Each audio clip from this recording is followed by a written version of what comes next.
civilisationnelle comme civilisationnelle aujourd'hui. Je pointe simplement votre question, comme je l'ai comprise, je ne la développe pas maintenant, à moins que vous le demandiez, mais voilà, je crois que c'est une question très importante.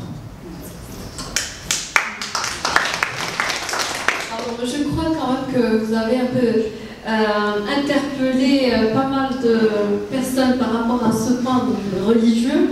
Et je voudrais bien quand même reposer la question, est-ce que vraiment notre religion n'a pas posé cette question de travail entre femmes, le travail de la femme? Ce débat qui n'est pas terminé, moi j'aimerais tout simplement rappeler un point très important. Moi, je crois que la finalité de la présence de religion parmi les êtres humains, qui est une finalité d'amour et de miséricorde de notre Créateur subhanahu wa ta'ala, c'est de nous pousser à être les meilleurs en nous-mêmes. Et ceci ne peut s'effectuer qu'avec le regard continu de nous-mêmes et cette relation établie entre nous et notre Créateur. Qu'est-ce qui va se passer pour cet être humain qui se rappelle toujours qu'il est avec Dieu, entouré de sa miséricorde, qu'il est en présence de son Créateur?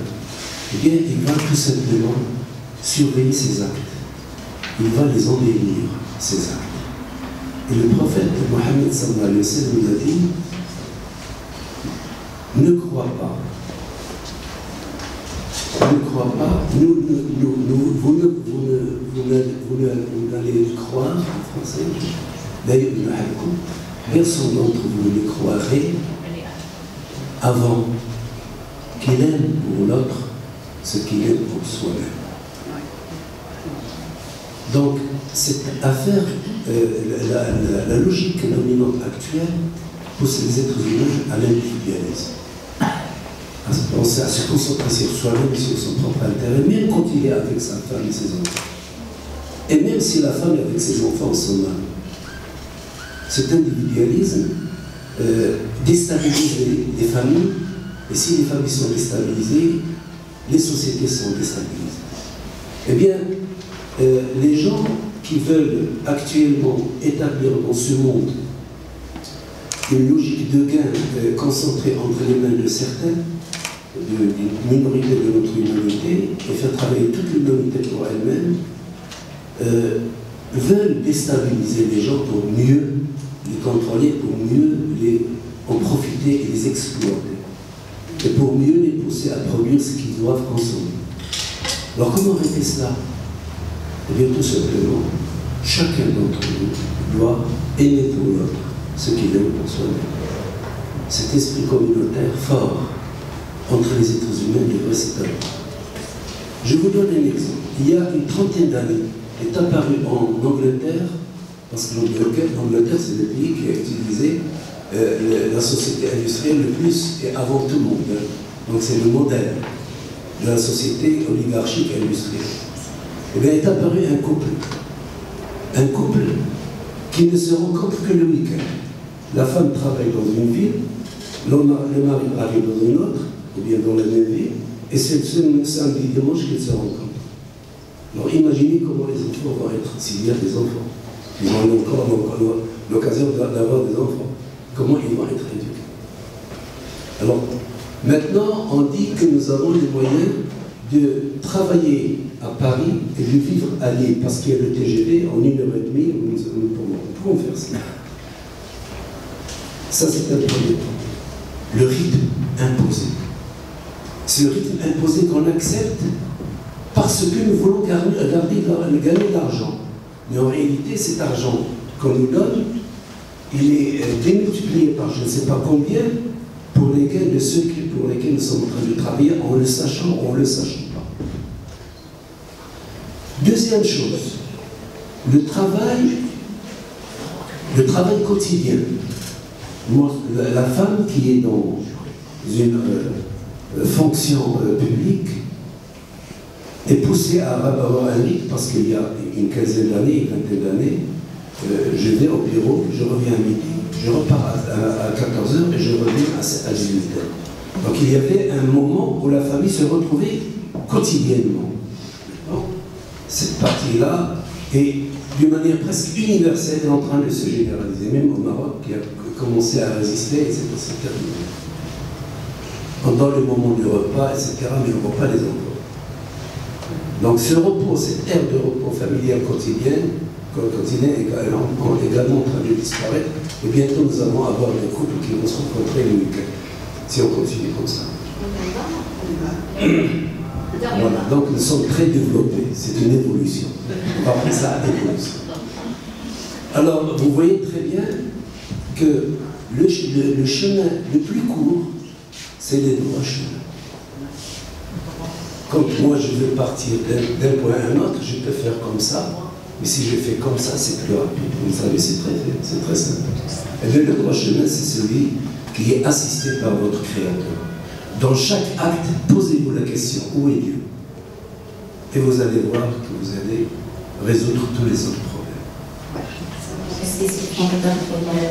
المدرسة التي هو الآية اللي كتقول إن تكادوا إلى ربك كدحا ملاقيه. On a du mal à trouver les mots. Et ce que vous avez évoqué, je vous avais un petit peu mettre sur la fait, parce qu'on revient à la question de la religion du travail. Justement, c'est le problème de parler en français en arabe.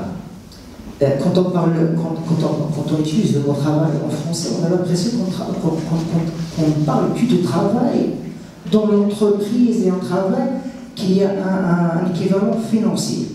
Je travaille, j'ai de l'argent. Alors, quand on utilise le mot l'amal de l'islam, notre représentation, elle va avoir la vision du travail partout. C'est pour ça que le fond de l'islam, c'est deux mots. C'est l'I'ma ou l'Istikhlaf. Ok, je ne sais pas comment je vais interpréter l'I'ma. On est dans une école de... C'est construire, c'est là... Mais par l'acte du travail. Par l'acte du travail. Et donc, on ne peut pas concevoir, avoir une représentation d'un musée, on ne travaille pas. Ok? Donc, ce principe, la notion du travail, il est là depuis qu'on commence à être responsable, que ce soit la femme, que ce soit l'adulte, que ce soit l'adolescent, que ce soit... Il est lié. Donc, la question du travail dans l'islam, le mafhoum, il est amal.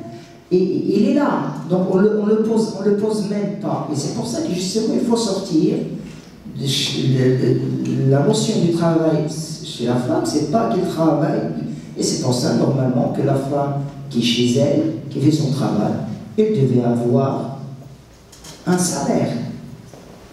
Il faut qu'un jour, c'est vrai peut-être que le Maroc actuellement, certains pays, on n'a pas les moyens, peut-être d'autres pays ils ont les moyens, il faut qu'on arrive effectivement à ça. À pouvoir. C'est pour ça que nous, on fait une distinction forte entre le travail et la connaissance, entre le travail et l'étude. C'est-à-dire qu'il n'y a pas forcément une relation entre le fait de faire ses études, d'avoir un diplôme et de travailler. Ça, c'est deux choses qui sont différentes. Et l'autre élément qu'on a dans l'islam comme principe, c'est أن لا يمكن عموما دون الدخول في المصطلحات الفقهية، donc sans rentrer un petit peu dans les détails, c'est en général tous les savants font le lien entre la croyance et le travail, ما بين الإيمان والعمل. L'acte, entre l'acte et la croyance, il est lié à chaque instant. Et donc la question de l'islam, il est même, je vais le dire encore en arabe, je vais essayer de trouver la traduction. Ok, c'est-à-dire que le résultat de toute connaissance, le fruit de toute connaissance, c'est le travail. Et dans ce cas-là, donc la question n'est pas posée. Juste là, le problème, parfois, comme je viens de dire, vous savez que dans la psycholinguistique, le fait de parler français, de parler une langue qui n'est pas langue maternelle, donc ça ne renvoie pas, ça n'évoque pas parfois ces termes, mais nous-mêmes on a du mal effectivement à trouver ces liens-là, parce qu'il y a une dimension aussi émotionnelle dans dans le verbal et dans ce qu'on dit. Donc voilà, moi je termine sur ça. Merci pour votre écoute et merci pour vos interventions.